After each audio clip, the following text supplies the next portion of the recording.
दुःख परेको बेला हस्बेन्ड साथमा हुनु बहुत जरुरी छ। हेर्नु यति स्ट्रङ लाग्छ आफूलाई कि भन्नै म सक्दिनँ। म कसरी 5-6 महिना एक्लै बसेर आफ्नो ट्रिटमेन्ट गरे त मलाई मात्रै थाहा छ।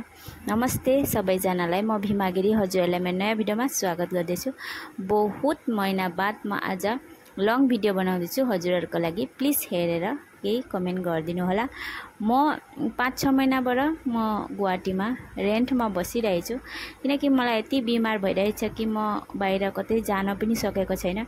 बुढालाई पनि यस्तो बेलामा 5 महिनाको ट्रेनिङमा दिनु भएको थियो पल्टनबाट, हैन त्यो जानै पर्ने हो, गर्नै पर्ने हो। अनि नाम आइसकेको थियो, नपठाए पनि हुँदैन। अनि म रेन्टमा बसेर आफ्नो इलाज गरिरहेको थिएँ। मलाई स्टोनको प्रब्लम भइरहेको थियो। स्टोनले गर्दा म यति बिमारी भएँ कि म आफूलाई सम्हाल्न पनि नसक्ने भइरहेको थिएँ। हेर्नु यस्तो बेलामा चाहिँ बुढाको जरुरी त हुन्छै। त्यही पनि मैले यति कष्ट गरेर हैन अपरेसनको बेलामा डाक्टरले गार्जियन लिएर आइज भन्यो, हैन मैले कहाँबाट गार्जियन लिएर मम्मी बाबा त अब घरमा हुनुहुन्छ एक्लै, मम्मी पनि बिमारी, बाबाले साथ छोड्न सक्नुहुन्न, मम्मी आउन सक्नुहुन्न, यता दाजुभाइ पनि सबै ड्युटीमा हुनुहुन्छ। म भाउजूहरूलाई पनि म केही भन्न सक्दिनँ, आफ्नो नानी छ, स्कुल छ, के प्रब्लम छ। अनि त्यहाँमाथि म उनीहरूलाई पनि म कसैलाई के दोष नै सक्दिनँ कसैलाई। मेरै आफ्नो प्रब्लम हो त मलाई नै सल्भ गर्नुपर्छ, हैन। आफ्नो हेर्नु आर्मीको बुढी भएपछि यति स्ट्रङ हुनुपर्छ कि आफूले हर काम माने एक्लै गर्ने साहस एउटा राख्नु पर्दो रहेछ कि। मलाई अहिले एहसास हुँदैछ कि म एक्लै भए पनि ठुल्ठुला काम गर्न सक्छु। मेरो अपरेसन भएको आज 1 महिना बेसी नै भइसक्यो। अनि मलाई अपरेसनको बेलामा एउटा स्टेन हालेको थियो, हैन अपरेसन गरेर एउटा डिजे स्टेन भन्ने हालेको थियो 1 महिनाको लागि। त्यो स्टेन निकाल्नु पर्ने बेला भइरहेको थियो।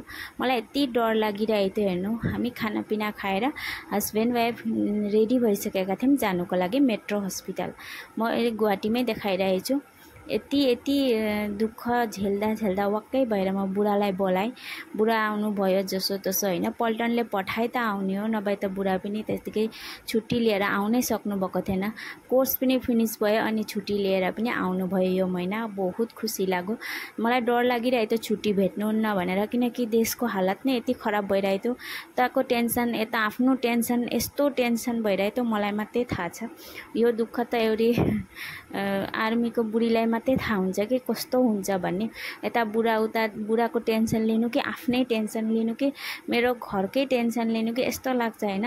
उता सासू पनि बिमारी हुनुहुन्छ, मलाई कति टेन्सन छ मलाई मात्रै थाहा छ। त्यही पनि म स्ट्रङ भएर, हैन म आफै अपरेसन म एक्लै भए नि गर्छु भनेर मैले डाक्टरलाई भने। गार्जियन कोही आउँदैनन्, मेरा दिदीका छोरी 2 जना बोलाएँ मैले।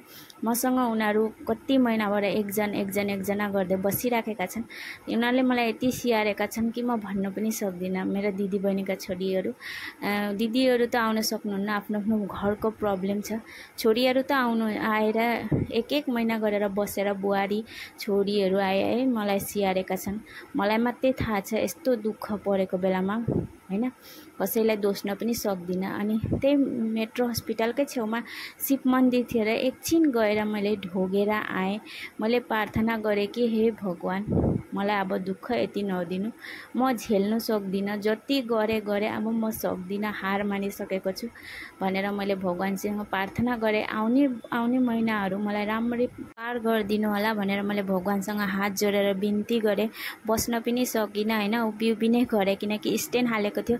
स्टेन निकाल्ने बेला भइरहेको थियो। अनि मेडिकलमा पुग्यौँ हामी त्यतिखेर। त्यहाँ ढोगीहरी गएर मेडिकल पुग्ने बित्तिकै एडमिट गराइदिएको थियो डाक्टरले। हाम्रो 3 बजेको एपोइन्टमेन्ट थियो, हैन बेलुकाको। अनि खानापिना खाएर मेरो हस्बेन्ड र म मेट्रो हस्पिटल पुगिसकेका थियौँ। जाने बित्तिकै एडमिट गराएर मेरो स्टेन निकाल्यो। यति दुःख मैले लाइफमा कहिले नि सायद त्यसरी अरूलाई नि नपरोस् जस्तो मलाई परिरहेछ। त्यो स्टेन निकाल्दा यति दुखेको मलाई मात्रै थाहा छ, हैन। एकछिन मलाई त्यहाँ 2 घन्टा जस्तो सुत्न दियो। हेर्नु मेरो हालत कस्तो भइरहेछ।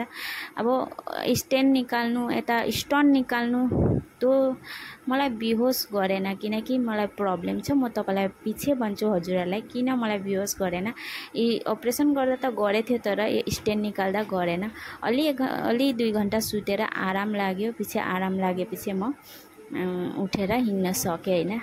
आजको लागि यति नै। By by. फेरि अर्को भिडियोमा भेटौँला। By by.